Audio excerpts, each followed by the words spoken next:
Cambridge IGCSE Urdu 0539 paper 1। नाम सुनकर थोड़ी घबराहट तो होती है ना?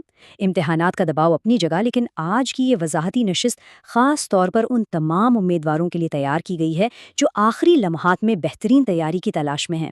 इसमें उन तमाम अहम टेक्निकों का मुकम्मल निचोड़ शामिल है जो कम वक्त में ज़्यादा से ज़्यादा नंबर हासिल करने में मदद देगा।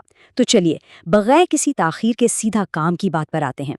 इस नशस्त में हम जिन अहम तरीन पहलुओं का जायज़ा लेंगे उनमें शामिल हैं इम्तिहान की मजमूई साख्त, मुख्तसर जवाबात और मैचिंग की तकनीक, नोट्स और खुलासा बनाने का तरीका, ईमेल और मजमून नवीसी के उसूल और आखिर में इम्तिहान के दौरान वक्त बचाने की कुछ ज़बरदस्त हतमी हिकमत अमलियाँ। सबसे पहले बात करते हैं इम्तिहान की साख्त और उसके जायज़े की। पर्चे की तकनीक को समझना दरअसल घबराहट को कम करने का सबसे मौसर तरीका है। जहन में रखने वाली सबसे पहली और अहम बात यह है कि ये पूरा पर्चा बिल्कुल 60 नंबरों का है। जी हाँ, 60 नंबर। और यही वो हतमी हदफ है जिसके गिर्द आगे की सारी मंसूबाबंदी घूमेगी। हर एक नंबर की अपनी एक अलग अहमियत है और थोड़ी सी स्मार्ट टेक्निक अपनाकर इन 60 नंबरों तक पहुंचना बिल्कुल मुमकिन है। अब इस हदफ को हासिल करने के लिए वक्त कितना है? पूरे 2 घंटे। सुनने में शायद काफ़ी लगे, लेकिन सच ये है कि इस पर्चे में टाइम मैनेजमेंट ही असल गेम चेंजर है। अगर वक्त को समझदारी से तकसीम कर लिया जाए तो कोई सवाल अधूरा नहीं रहेगा। इस बात की 100% गारंटी है। इस दौरान कुल 6 मुख्तलिफ सवालात हल करना होंगे और यहाँ एक बहुत ही आजमूदा और ज़बरदस्त हिकमत अमली काम आती है। वो क्या? यही कि जो सवालात सबसे आसान लगे उन्हें फ़ौरन हल कर लें, मुश्किल सवालात को आखिर के लिए बचा कर रखें। इस तरह शुरू में ही वक्त ज़ाया नहीं होगा और कॉन्फिडेंस लेवल भी बरकरार रहेगा। चलें, अब ज़रा पर्चे के अंदर चलते हैं। मुख्तसर जवाबात और मैचिंग, यानी सवाल नंबर 1 और 2 की तरफ। पहले सवाल पर नज़र डालते हैं। ये कुल 8 नंबरों का खेल है और उसूल बहुत ही सीधा सा है। एक नंबर के लिए बस एक ही बात दरकार है, मतलब लंबी लंबी कहानियां लिखने का कोई फ़ायदा नहीं। बस इबारत को गौर से पढ़ें, रफ काम करें और टू द पॉइंट जवाब दें। जितना पूछा गया है बिल्कुल उतना ही। 9 नंबरों पर मुश्तमिल दूसरा सवाल मल्टीपल मैचिंग का है, जिसे 15 मिनट में निपटाना चाहिए। यहाँ अक्सर एक आम सी गलती देखने में आती है। लोग इबारत में हुबहू वही अल्फाज ढूंढने लगते हैं। ऐसा नहीं करना। हमेशा हम मानी अल्फाज यानी मुतरादिफात तलाश करें। मसलन, अगर इबारत में छुट्टी ना करना लिखा है तो ऑप्शंस में गैर हाजिर ना होना ढूंढें। ये छोटी सी ट्रिक बहुत सी बड़ी गलतियों से बचा लेती है। इसके बाद बारी आती है सवाल नंबर 3 और 4 की, नोट्स और खुलासा बनाना। ये वो हिस्सा है जहां अक्सर अच्छे उम्मीदवार भी बिला वजह नंबर खो देते हैं। अब अगर इस ब्रेकडाउन को देखा जाए तो एक बात बिल्कुल वाज़ेह हो जाती है। इन दोनों सवालात के मजमूई नंबर तो 19 हैं, लेकिन इनकी मार्किंग का अंदाज एक दूसरे से बिल्कुल मुख्तलिफ है। ख़ास तौर पर सवाल नंबर 4, इसमें सिर्फ मवाद नहीं बल्कि ज़ुबान और बयान की महारत पर भी पूरे 6 नंबर हैं। इसलिए 19 नंबरों का ये हिस्सा ज़रा ख़ास तवज्जो मांगता है। इन दोनों सवालों के दरमियान फ़र्क को समझना इंतहाई ज़रूरी है। सवाल नंबर 3 में हमें मुख्तसर to the point bullet points बनाने होते हैं, जबकि सवाल नंबर 4 यानी खुलासे में कम से कम 5 नकात को जोड़कर बिल्कुल 90 से 100 अल्फाज का सिर्फ एक पैराग्राफ बनाना होता है। रब्त वाले अल्फाज इस्तेमाल करके उन नुकात को एक रवानी देना ही असल कमाल है।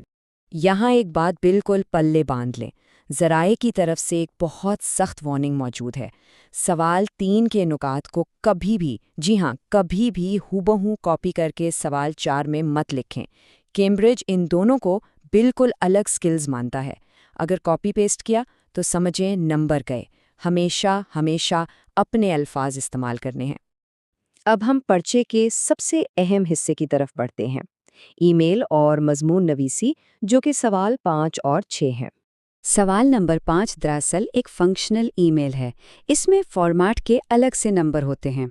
सबसे पहले ये देखें कि क्या लिखना है, किसको लिखना है और क्यों लिखना है। टू और सब्जेक्ट लिखना तो बिल्कुल नहीं भूलना। और हाँ, दी गई 3 हिदायत या प्रॉम्प्ट्स को बिल्कुल 3 अलग अलग पैराग्राफ्स में लिखना लाजमी है।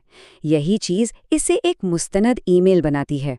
उसके फ़ौरन बाद बारी आती है सवाल नंबर 6 की, यानी तवील मजमून की। 16 नंबरों के इस सवाल में कम से कम 200 अल्फाज लिखना लाजमी है। دلچسپ بات یہ ہے کہ یہ 16 نمبر بالکل آدھے آدھے منقسم ہیں، 8 نمبر مواد کے اور 8 زبان کے۔ مطلب جتنا اچھا مواد ہو اتنے ہی شاندار محاورات اور گرامر بھی ہونی چاہیے۔ دونوں چیزیں شانہ بشانہ چلیں گی۔ مضمون میں بہترین نمبر حاصل کرنے کا ایک سمپل اور زبردست فارمولا ہے۔ اسے 4 پیراگرافز میں تقسیم کریں۔ پہلے پیراگراف میں 2-3 لائنوں کا تعارف دیں، دوسرے میں پہلے بلٹ پوائنٹ پر بات کریں، تیسرے میں دوسرے بلٹ پوائنٹ کی تفصیل دیں اور چوتھے میں ایک پراثر ذاتی رائے کے ساتھ اختتام کر دیں۔ یہ ایک ایسا فلو بنائے گا جو پڑھنے والے کو الجھانے نہیں دے گا۔ ایک اور چھوٹی سی ٹپ جو بہت بڑا فرق پیدا کرتی ہے وہ ہے متضاد آرا کو جوڑنے کے لیے ربط والے الفاظ کا استعمال۔ مثلاً تاہم، یہ بھی ایک حقیقت ہے، یا اس کے برعکس جیسے الفاظ۔ یہ وہ چیزیں ہیں جو ممتحن کو بتاتی ہیں کہ لکھنے والے کی زبان پر کیسی مضبوط گرفت ہے۔ اور آخر میں امتحان کی حتمی حکمت عملیہ، یعنی ان سارے نمبروں کو محفوظ کیسے کیا جائے۔ اس چیک لسٹ کو تو بالکل رٹ لینا چاہیے۔ الفاظ کی حد سے آگے بالکل نہیں جانا، جیسے خلاصے میں زیادہ سے زیادہ 100 الفاظ۔ کچھ بھی فائنل لکھنے سے پہلے رف عمل ضرور کرنا ہے۔ ای میل اور مضمون کی پیراگرافنگ بالکل ٹھیک ہونی چاہیے، اور وہ غلطی جو اکثر دباؤ میں ہو جاتی ہے، ای میل کو کبھی بھی ایک ہی بلاک پیراگراف میں نہیں لکھنا۔ یہ بظاہر معمولی نظر آنے والی احتیاطیں دراصل 60 نمبروں کا اصل راستہ ہیں۔